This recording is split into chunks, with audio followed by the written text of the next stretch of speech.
Claro, né, gente? O mercado continua acompanhando com muita atenção o possível fim da guerra no Oriente Médio. Acabei de falar agora há pouco, tem expectativa para a fala de Donald Trump hoje à noite, que pode ser que ele dê um prazo para o fim da guerra. Claro que é o prazo do lado dos Estados Unidos, mas a preocupação com o petróleo continua no radar. Venho chamar ela, nossa analista Lucinda Pinto, que atualiza essa percepção para a gente.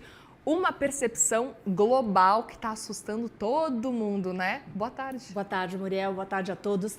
Acho que o sentimento geral é de que os Estados Unidos vão realmente recuar porque eles não têm retaguarda nem econômica, nem política e nem mesmo militar para escalar essa guerra para um estágio número 3, né, como a gente diria. E é isso que está movendo os mercados nesses últimos dias. Realmente tem uma leve melhora de humor, um certo alívio mesmo nos mercados por causa dessa ideia de que realmente tudo indica que o custo vai ser muito maior para os Estados Unidos continuarem nesse conflito. Não vai ser tão simples, obviamente, né? Tem uma série de pontos aí que precisam ser avançados, ser conquistados para que realmente o conflito se encerre. Mas mesmo com tudo isso, Muriel, a leitura é que esse ambiente de petróleo muito pressionado e, portanto, inflação e juros altos, isso continua. Não é com o simples cessar-fogo que a gente vai ver a normalidade retomando para os mercados. Vai ser algo parecido com o que a gente viu, por exemplo, na guerra da Ucrânia, especificamente? Pode ser um cenário semelhante, principalmente no auge ali daquela guerra. A gente sabe que a guerra continua acontecendo, mas especialmente no primeiro ano que a gente viu um cenário de disparada do petróleo. Até te digo, tá? Hoje, diante dessa possibilidade da guerra ter um prazo para terminar, pelo menos, o Brent fechou a $101 o barril, queda de 2,7. WTI lá nos Estados Unidos fechou a $100 o barril, queda de 1,24. Desde ontem está caindo com essa possibilidade. Ainda assim, o impacto pode ser duradouro?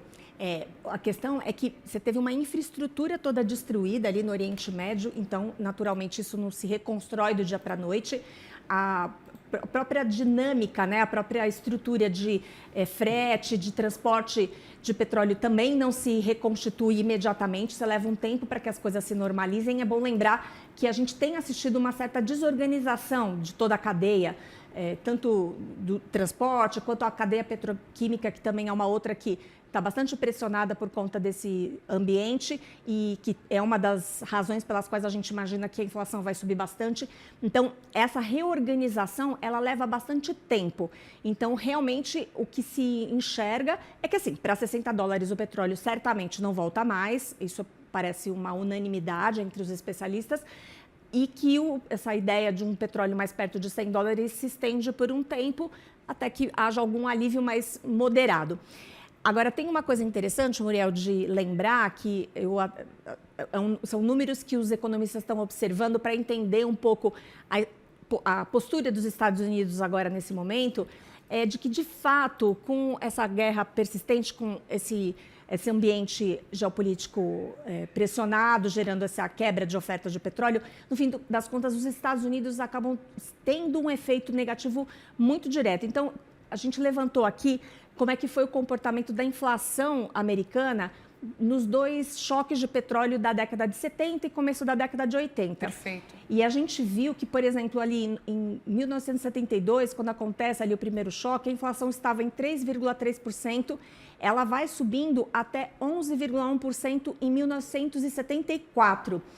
E, como contrapartida, o crescimento do PIB desacelera. O PIB tinha crescido em 1972 5,3% e ele tem uma queda de 0,5% em 74. E a mesma coisa acontece ali no fim da década. A inflação ela chega ao topo de 13,5% em 1980, ano em que o PIB tem uma retração de 0,3%. Então, se a gente olhar para o histórico, realmente essa persistência de petróleo em alta, esse esforço, esse gasto todo que os Estados Unidos estão fazendo nesse conflito tem um custo muito alto, especialmente para a economia americana.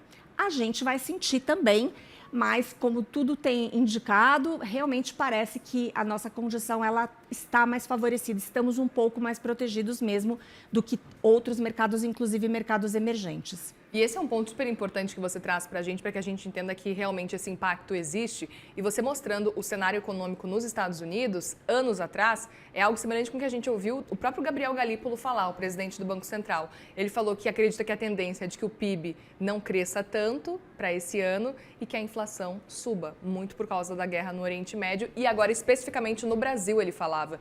E é um recorte que funciona para a gente por aqui.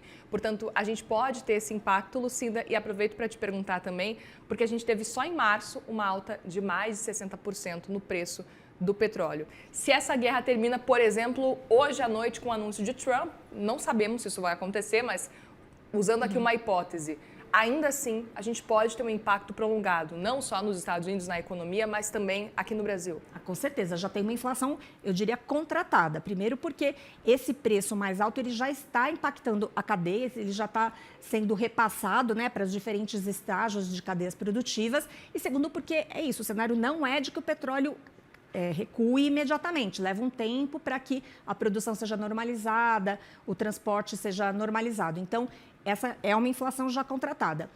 E, diante disso tudo, a Selic, obviamente, como a gente tem dito, como o Galípolo colocou, ela deve cair mais lentamente, tem muitas preocupações aí pela frente e, com isso, a economia vai sentir mais, acho que o cenário de crescimento econômico ele fica comprometido também. Mas, de novo, como a gente tem a Petrobras, na verdade, fazendo um contrapeso por ser uma exportadora de petróleo, ela acaba contribuindo para melhorar as contas públicas de alguma forma, a melhorar a arrecadação, isso acaba fazendo uma compensação. Não elimina os efeitos, mas traz algum alívio. Mas, de novo, é mais inflação, isso não tem como mudar. Pois é, essa é uma questão que a gente vai ter que aceitar. Agora, com relação a esses movimentos feitos pelo governo federal, o quanto que vai ser possível barrar essa percepção de inflação e esse aperto realmente no bolso do consumidor diante desses esforços feitos pelo governo que a gente está vendo que estão acontecendo. Eu acho que dá para acho que dá para amenizar, mas barrar é impossível, né? Então, por exemplo, a gente não tem como não ter um reajuste de passagem aérea, é impossível, por mais que haja esse subsídio que o governo está negociando com os estados aí para oferecer de uma parte do ICMS sobre o diesel, ele é insuficiente para corrigir essa diferença do combustível produzido aqui e do importado, e a gente importa bastante diesel, então é impossível que isso seja totalmente eliminado e tem muito de efeito de expectativa também, né, Muriel? Nesse ambiente, as expectativas pioram e naturalmente isso explica, né, reajustes que a gente já está vendo nas bombas muito antes até da gente ter efetivamente notado essa defasagem crescer. Então, essa expectativa também ela terá um impacto negativo sobre a inflação aí para este ano. Perfeito. Portanto, impacto negativo para a inflação nesse ano no Brasil. Com certeza, um movimento também semelhante nos Estados Unidos. Não à toa, importa para Donald Trump acabar com essa guerra logo, levando em consideração o quanto que isso pode movimentar. E eu lembro que a gente tem eleição aqui no Brasil, mas também lá nos Estados Unidos com as midterm elections, eleições de meio de mandato, que vão definir quem tem maioria na Câmara dos Representantes, também no Senado. E para Trump isso é super importante. Se ele continuar com uma inflação persistente, isso pode, inclusive, atrapalhar na popularidade dele. Com certeza. Acho que isso é um grande teste, né? Uma prova importante para o Trump e a depender do que acontecer, isso tem potencial para mexer ali com os mercados globalmente. Agora, tem um ponto também que eu estou trazendo aqui alguns elementos sobre os quais a gente já tem falado bastante aqui, mas acho que não vale deixar de citar o fato de que, por termos essa taxa de juros mais alta, por estarmos enfrentando esse momento de instabilidade com juros mais altos, tem um ponto positivo que isso protege o nosso câmbio. Então, a gente não está vendo uma desvalorização do real como poderia acontecer em outros momentos. Essa é uma boa notícia, inclusive para a inflação. Então, ameniza, né? E por isso, esse conjunto de coisas aqui explica o Brasil estar sendo visto hoje como realmente um mercado um pouco mais seguro em meio a tanta instabilidade. Perfeito. Agora, você trouxe a questão da eleição, vamos acompanhar as medidas que serão adotadas, que a depender do que forem, né, do que o governo vier a fazer aí, pensando nesse ano eleitoral, isso pode trazer um pouco mais de marolinha para o nosso cenário. Então, essa também é uma outra razão de preocupação. E eu gosto que você usa o termo marolinha, que foi o próprio presidente Lula que usou, na época ainda em 2008, quando a gente viu a crise lá nos Estados Unidos, e ele disse que aqui ia chegar como uma marolinha. Ele não usou essa expressão, pelo menos por enquanto agora, e falou assim, olha, a guerra é de Donald Trump, deixa ele se virar, a gente não quer que isso chegue no bolso do consumidor. Ele chegou a declarar isso nessa semana mesmo. Ele não falou que vai ser uma marolinha, claramente está preocupado também. Acho que ele está vendo o... acho que tem uma questão aqui importante que ele não quer que essa guerra do Donald Trump atrapalhe a reeleição dele. Então, tem uma razão aí bem clara, tem um objetivo bem explícito do que ele quer fazer aí nesses próximos meses. É isso. Portanto, movimentações super importantes acontecendo ao longo aí desses meses, primeiros meses já de 2026. 2026 começa já com tudo, com essa guerra também. Esse trimestre durou um ano, né? É uma bela definição, viu? Quando acabar a guerra, a gente vai para 2027 já, Lucinda. Obrigada, viu, pela conversa. Obrigada, Muriel.